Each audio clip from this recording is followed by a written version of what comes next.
Hey, I'm Alex Radcliffe from Board Game Co. and today I'm reviewing Dark Souls, the board game, the Painted World of Ariamis from Steamforged Games. I usually do the swoosh thing, but that was way too long. Dark Souls. This is a revised core set. Steamforged Games put out Dark Souls, the original Dark Souls, the board game, in I want to say 2016, 2017, somewhere in that range. And this they recently put out two new core sets. They put out the Painted World of Ariamis as well as Tomb of Giants.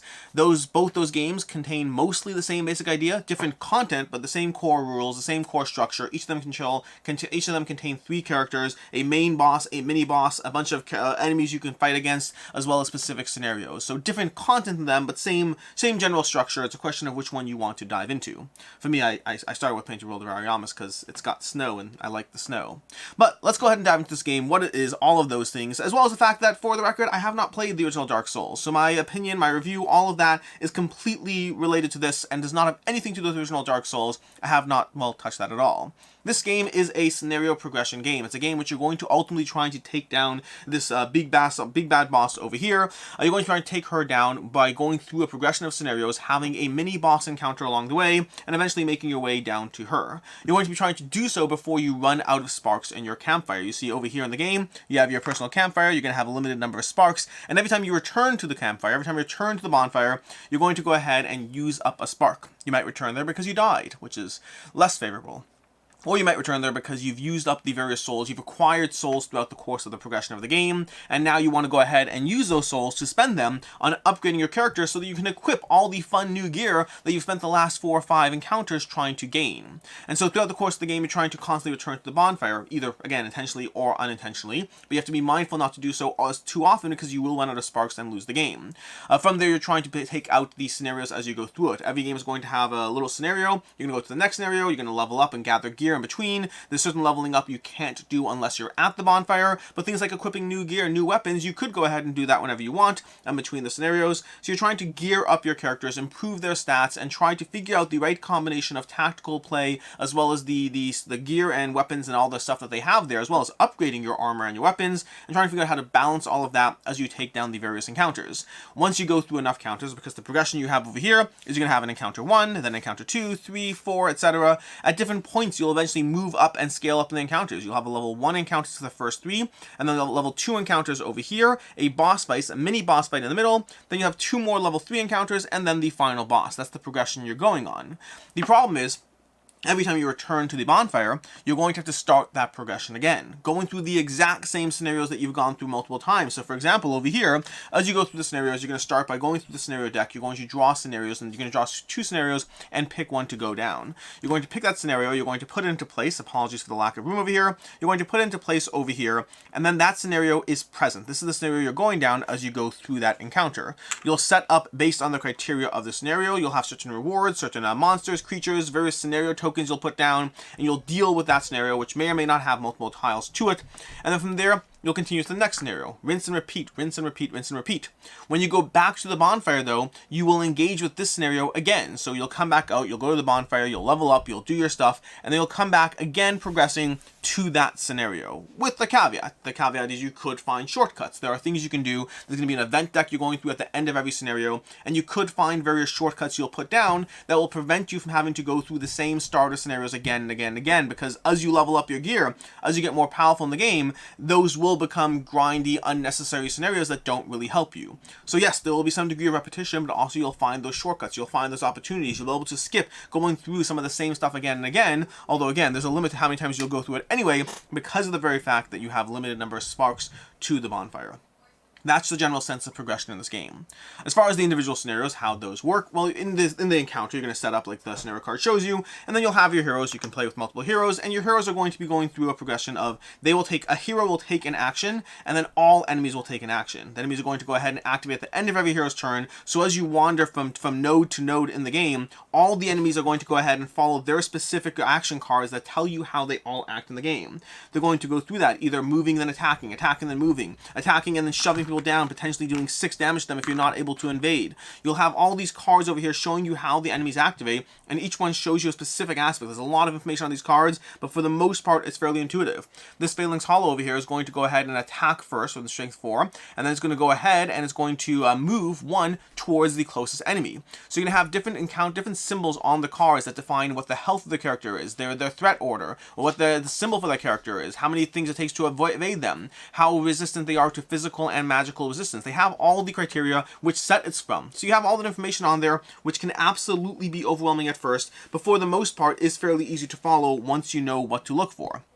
Enemies are popping around the board, jumping to your spot, moving to the closest enemy, moving to the furthest enemy, moving around the board to try to figure out who they can take down in the game, as you try to sit there and navigate how to evade them. How do you make sure to use your limited actions to turn to be able to move and attack and move, to figure out how to move around the board and structure or use your limited actions in the game every single round to try to figure out how to deal with the enemies. Who has better defense against physical versus magical? Are you trying to roll to defend, or are you trying to roll to actually evade? In this game, you're going to, one difference from Dark Souls, have not played Dark Souls, but I know this is a difference. One difference is the idea that in this game, you're going to be rolling dice to defend as well as to go ahead. Let's go ahead and show you here. You're going to be rolling dice to defend as well as to defend from the attack as well as to evade the attack. You're going to have enemies rolling dice at you, and you're going to be trying to defend from those attacks, both through the sheer strength of it, as well as possibly evading the attack entirely.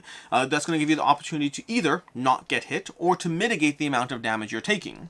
You're trying to balance all that in the scenario, take down the enemies, achieve whatever goals there are. Sometimes there are extra rewards if you achieve certain specific goals, whether doing it in a certain amount of rounds, whether taking out additional enemies. There can be different options, pulling a lever a few times, different options you can take as far as the navigation of the scenario. When you're done with the scenario, you're going to go ahead and look at the scenario card, which will define the objective, first of all, any special rules around the scenario, which could define board states or things that will happen, as well as the specific rewards, which is often related to the number of players, and as well as potential specific cards you might draw from the deck and whatnot. So you have all those things going on in a scenario. Eventually, you'll go ahead and hit a mini-boss, then you'll level up. You'll be leveling up to the level 2 scenarios when you get to this spot over here. You'll have a mini-boss, 2 more level 2 scenarios, then 2 level 3 scenarios, and finally the final boss. This is where the bosses differ. The mini-boss and final boss differ from regular enemies in the sense that they have a different way that they are handled in the game.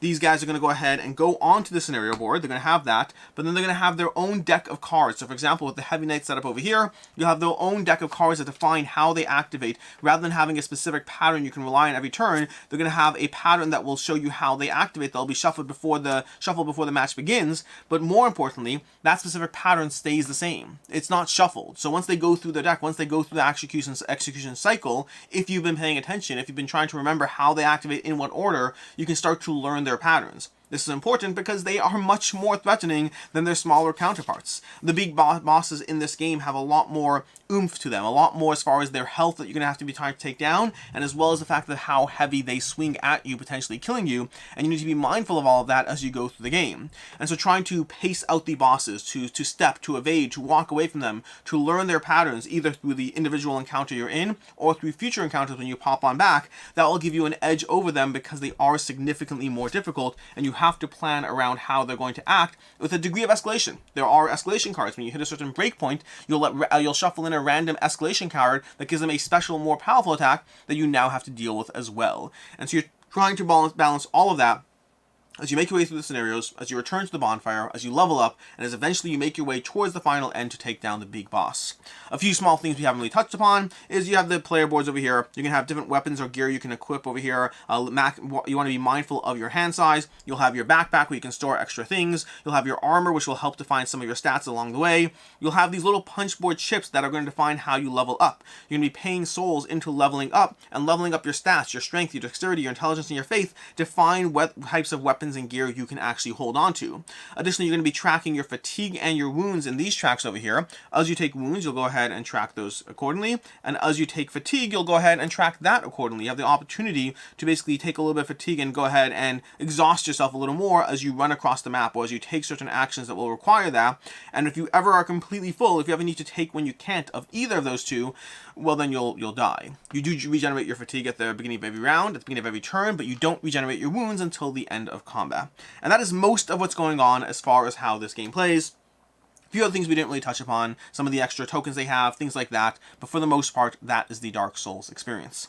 Which brings me to the review, starting off with ease of play. Rules are actually fairly clear on this one, considering how much there is to go through. The rulebook is very nicely broken up. One of the things I noticed as I'm going through the rulebook is it very nicely breaks up all the sections you need to know about in the order you need to know about them. You do not have to learn everything. You don't need to know what to do at the end of a fight. You don't need to know that much about the bonfire, what you can and can't do. The rulebook is very procedurally broken up, very clear. It was easy enough to learn this, set it up, dive into it, and not have to deal with the stuff I didn't need to know until I needed to know about them. As far as game time, it's going to vary very much depending on how you go through this or what you're looking at as far as game time. An individual scenario can take anywhere from 10 minutes to 45 minutes for an individual fight. Maybe longer for the final boss fights, but I don't think so. But for the most part, the entire experience is going to be very variable depending on how quickly you go through it, how many shortcuts you find, how many times you return to the bonfire. It's going to depend a lot, so I'm not willing to answer that one. As far as what I like, don't like, and can see others not liking, first of all, there's a decent amount of tactical play in these encounters. Wandering around this map, even if you have a single tile over here, which for me, the first time I dove into a single tile felt like it was disappointing. Like, how much navigation can you actually have on a board that only lets you move a few spots here and there? And the answer is more than you'd think. There's more than you'd think as far as how you dance and move and weave around the board, being mindful of the various tokens that will be on the board based on the scenario, being mindful of the enemies in play and how they're going to navigate and run around. There's a decent amount of tactical play as far as even just the movement of what you're doing, or who to position for the attack, who's going to take that threat and be targeted by the enemy. So you're balancing all of that as far as how you wander around, and then the actions you take as well. How you build your character is going to be an important part of the game too. Unlike the original Dark Souls, like I said already, you can evade and mitigate at the same time, but you're still going to be choosing how you build or augment or develop your character. What type of armor or gear are you leaning in towards? Are you going to be trying to go for a more agile experience where you can hopefully evade most blows, but when you do take a hit, it might be worse than you'd like? Or are you trying to just build up as much defense as possible so you can take more hits than your other characters, other players, but when you take your hits, they're going to be mitigated that much more. Trying to build around your character, your gear, the items you have, that's a big part of the experience because you can't really control exactly what you get in the game. Your characters start with a certain degree of standard gear, but then from there, you're going to be drawing more gear from the deck as you go through it. A lot of it's going to be random, a lot of it's going to be completely all over the place. That early game gear you can put on right now, but it also won't help you the later rounds. The later round gear might not be useful at all right now, but as you level up your stats, you're able to see what you're leveling up your stats for. I really want that hammer or that armor, so I know what to level up and why to go for a certain build, and to build your character around it and roll more and better dice as you seek out that pathway in the game. The gear and progression in Dark Souls is a lot of fun. And then the variety of scenarios as well. There's going to be a whole bunch of scenarios at different skill levels, which will give you a lot of different small encounters, small adjustments, this enemy and that enemy, position like this with that rule modification. So there's a lot of variety in the scenarios you're actually going to engage with, and that brings us to my favorite part, which is the boss fights themselves. The boss fights themselves are easily the part of the game that feels the most tactical. It's easily the part where you have to most struggle to try to figure out how much do you want to try to close the distance and kill something now, being mindful that you might just die. Where do you want to cash in on some of the gear you have so you can just not die? Do you want to try to stay out of the reach and start to learn their patterns and learn how they operate and move so that you can evade them accordingly? There's a lot more decisions and learning and balance around the boss fights that makes them far more of a tactical puzzle as you figure out the slow lumbering charge and just smashing down of a sword in the spot where you no longer are standing because you know how that boss moves. There's a lot more progression around that feeling, around the almost the Dark Souls feeling of pacing yourself against the enemy. I find that only really exists in the boss fights themselves. As far as what I don't like in the game, the first thing is that most of the non-boss fights felt way too easy to navigate. It's rare that I felt challenged by a non-boss fight scenario, except and until we got to those level 3 scenarios. Level 1s and level 1s were a complete cakewalk, and level 2s weren't that bad, especially considering that by the time you deal with most of the level 2s, you've already returned to the bonfire, you've already leveled up, and now you're coming back with better gear. And so sure, level 2s are harder if you're doing them for the first time, but by the time you return to the bonfire, they make them a little bit easier because you have those better stats and that better things to deal with those level 2s. And even level 3s, same kind of problem. By the time you get to level 3s, you've returned a few times, you have more stats. Those were the ones that started bordering on challenging for me, but for the most part, I felt like the scenarios in Dark Souls felt like something to get through as opposed to that much of a tactical challenge. There is a tactical challenge, make no mistake. There is a degree of positioning, of learning the enemies, but you start to see the same enemies again and again and again, and you learn those enemies very quickly, and so that tactical challenge I found wore off very quickly in a game which you're going through scenario after scenario after scenario and repeating the same scenarios, which brings me to my second aspect, which is there's a lot of grind in the experience too. Going through the same scenarios that you've already done doesn't feel that much of an accomplishment. Going through a new level 1 scenario, even if it's a cakewalk, at least there's that aspect of it something new. I have to at least figure out the exact system of the board and who's on the board and how to navigate. Sure, it has that. Going through the same level and scenario where it both wasn't a challenge and you've already done so, well, it got to the point in Dark Souls that when I had to do that very often, if it was a scenario that I knew wasn't a challenge, I just snapped my fingers, said I earned the souls, and just moved on to the next step. It got to the point that when it came to some of the scenarios, I just didn't bother doing them. Now, this does get alleviated with the shortcuts when you have those aspects of having to skip those yourself and not deal with them, but because of the fact that some of the scenarios didn't feel like a challenge and I didn't want to go through the process of them, sometimes I just skip them because why bother doing the same scenario for the fourth time? Secondly, your health doesn't reset between scenarios. Now, this lends itself to an interesting balance aspect where, your health does reset between scenarios, meaning as you go through a scenario in Dark Souls, you might lose health, but when you heal, when you get to the end of the scenario and the encounter, you heal fully back up. The reason that's relevant is because I think the scenarios would have more impact and I wouldn't feel the need to skip them if there was a degree of attrition going on in the game. If you have to be mindful of, hey, scenario 1's easy, but if I lose a health, then I have to be mindful of where I'm getting that health back and how I'm getting it back because of the progression and escalation of the game. Because the game doesn't have that, it makes it easier to say, yes, I've played that, I know I can beat that, I have better gear than I did before, we're just going to skip it. It's kind of up to the players whether they want to engage with the grind, and my answer is always going to be no. I'll engage with the grind when it represents a challenge, when it represents a threat, which is why scenarios where there was that element of this was actually a challenge, I would definitely replay those. But scenarios where I didn't feel challenged by them, I didn't bother engaging with them. And then lastly, the punch board aspects of the game do seem annoying over here. You have these punch boards over here as far as how the hero boards are built, and these are 2 of the characters, there's 3 in the game, and then each of the core sets. But you have these tokens over here that show you your stats, and then if you punch them and reverse them, it shows you which ones have leveled up. Gold is leveled up, and gray is not leveled up. But storage of this is a nightmare because you'd have to basically take a picture to figure out what their stats were, or hope that they never pop out. And as far as these wound tokens over here, same kind of idea. I found that pushing a token fully in was obnoxious and annoying, so I just kind of let them rest. It's not the biggest deal, but I feel like a cube system would have worked better for stamina and as well as wounds, and I feel like even just having some sort of printed stat sheet in the rulebook would have helped with these characters, so I don't have to literally have a picture on my phone in case things come loose. For it to be clear, it has not been that much of a problem, but it worries me and it bothers me, and I don't know if it will or won't as you continue going through it. As far as what I can see others not liking, first of all, the game can be swingy at times. Both with the boss fights and the regular encounters, there are times which, depending on how you roll, well, if you roll 2 evades, you'll avoid that 8 damage attack, and if you don't, you won't, and then that's going to define whether you lose or die in this scenario. So it does have that aspect where sometimes it does come down to the swinginess of it. I find that's more present in boss fights, but also in the higher level encounters, depending on who you're facing off against. Secondly, it does have video game art and assets for the game, which may or may not bother you as far as what you're looking for. It makes it feel like the video game, but it also makes it feel a little less like a high-quality board game and more like it's got, video game assets. That's a personal preference. I don't love video game assets. Depends on how you feel about them. And then lastly, the iconography can be a bit overwhelming. Like I talked about on these cards, there's just a lot of information going on. Most of it can be usually ignored. The symbol for the character doesn't really matter. The symbol for the base set doesn't really matter. These over here very quickly established. The initiative order of the enemies moving, not a big deal. There's a lot going on until you understand what's going on here, but once you do, it's not overwhelming. Until you do, it can be overwhelming. As far as final thoughts on Dark Souls, the Painted World of Ariamis. Or I should just say Dark Souls, the revised core sets, because these are revised. If you've played the original Dark Souls, there are differences here at play. Many differences, I believe, they're designed to be backwards compatible as far as you can use the new rule set and mostly experience the changes going on. I did a full interview with Sharon from Steamforged Games about the core sets. I'll link to that down below. But so the revised core sets that are basically the same past the differences in actual characters, but in those sets, my final thoughts on those are, I didn't know what to necessarily expect walking into the Dark Souls. I knew that some of the earlier games are both well liked by many while having critiques around them, and so I knew I was walking into something around there, but also something that had been addressed to some degree. I found the overall experience to be enjoyable. I've put plenty of hours into this game, and I don't do that for games I don't enjoy. I spent hours and hours and hours going through this to get through those bosses, to enjoy the experience.